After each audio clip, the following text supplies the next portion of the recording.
Karibu Tabora, karibu Toronto.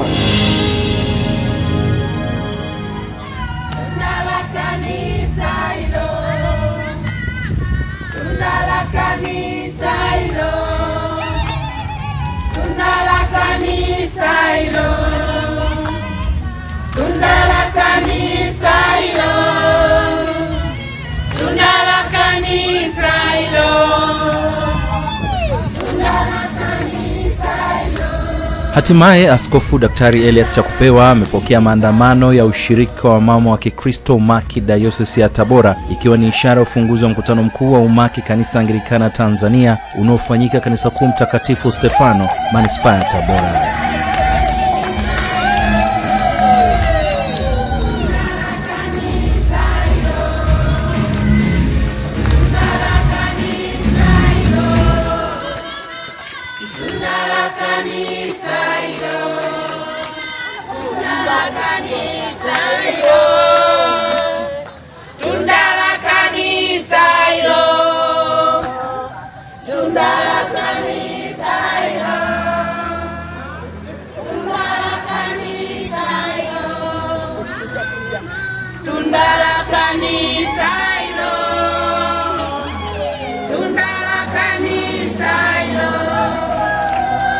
Wamama wa Umaki Kanisa Anglikana Tanzania, neno langu kwao ni kwamba wamama ni nguzo muhimu sana kwa kanisa.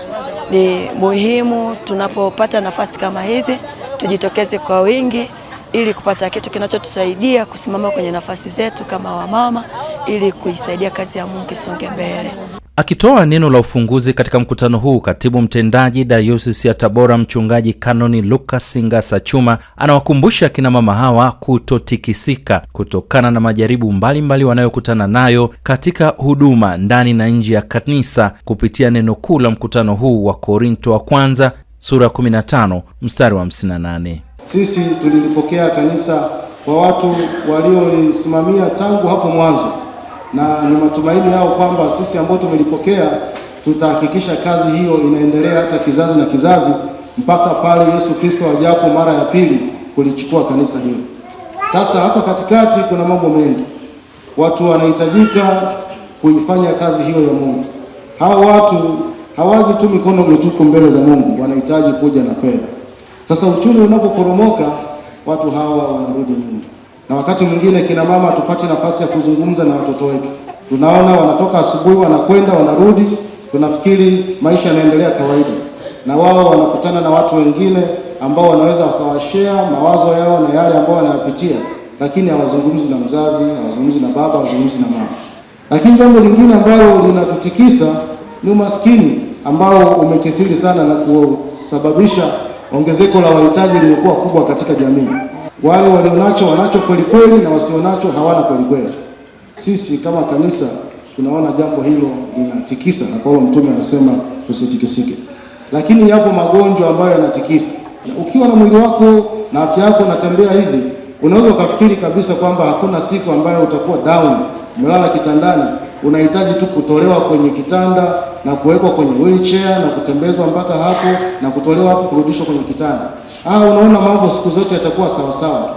Lakini usiombe kakupata hali hiyo. Mungu atuhurumie sana. Na zaidi sana tumuombe ili katika changamoto zote ambazo tunakutana nazo za magonjwa, basi aweze kutuponya yeye kwa mkono wake. Kwa sababu sisi ni watu wake, ametuumba kwa mfano wake, lazima atatuhurumia na kututetea. Lakini kuna matatizo ya kifamilia ambayo yanatutikisa pia. Kina mama, inawezekana mmekuja hapa, wengine mmepata ruhusa kwa mbinde kutoka kwa waume zenu, si ndio? Mwingine amekukatalia, lakini wewe na upendo wa kanisa lako unasema nitakwenda tu. Kwanza mnapenda out. Hivi mlipokuja hapa, kuna wengine stress zinapungua, si ndio?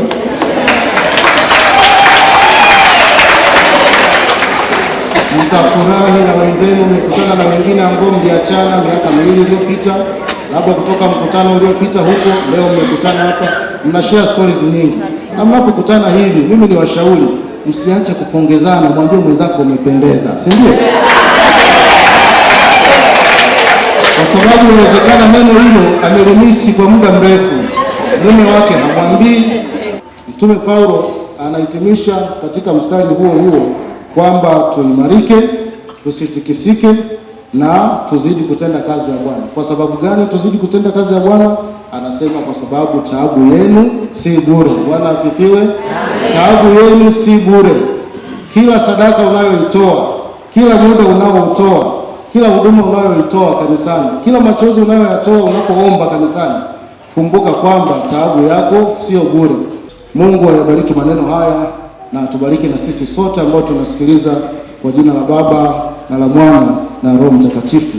Amen.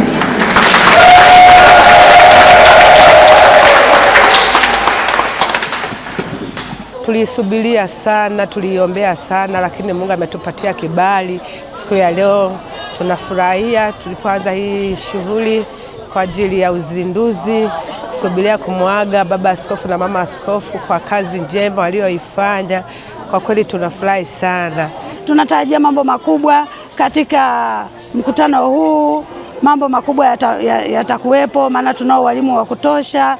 Mkutano huu unahusisha kina mama kutoka dinari 11 za Dayosisi ya Tabora, ambapo pamoja na mambo mengine yatakayojadiliwa katika mkutano huu, masomo mbalimbali yatafundishwa na mama askofu mkuu Kanisa Anglikana Tanzania, Frida Maimbo Mdolwa.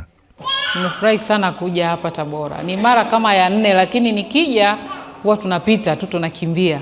Leo nikasema hapana, lazima nije. Leo siku ya 3 mama askofu, ukweli Haleluya. Amen. Nina furaha sana kuwa nanyi leo, na ninayo mambo mengi ya kusema nanyi baadaye. Yaani nimewaletea vitu vingi sana. Haleluya.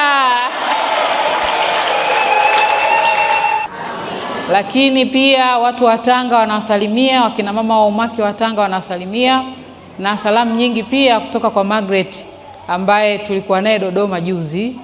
Yeye ana mkutano wa wajane, kwa hiyo tusingeweza kuja wote hapa, lakini anawasalimia mno mno na anasema anawapenda. Bwana Yesu asifiwe sana. Basi tutaonana tena baadaye.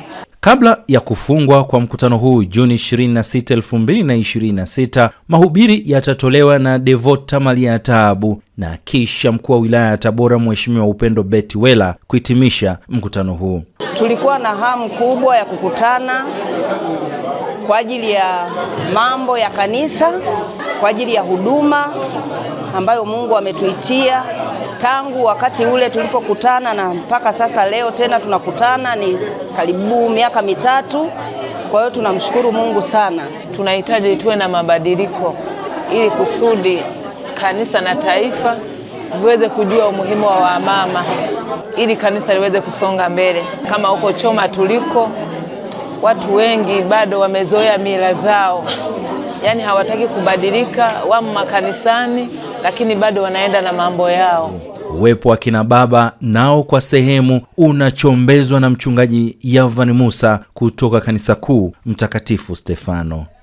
Hata kama semina hii inahusu wakina mama, bado sisi kama kina baba tuna sehemu kubwa ya kufika na kuona namna ambavyo semina hii itakavyokuwa inafundishwa, maana neno la Mungu ni hai na hapa tumekuja kupokea uhai.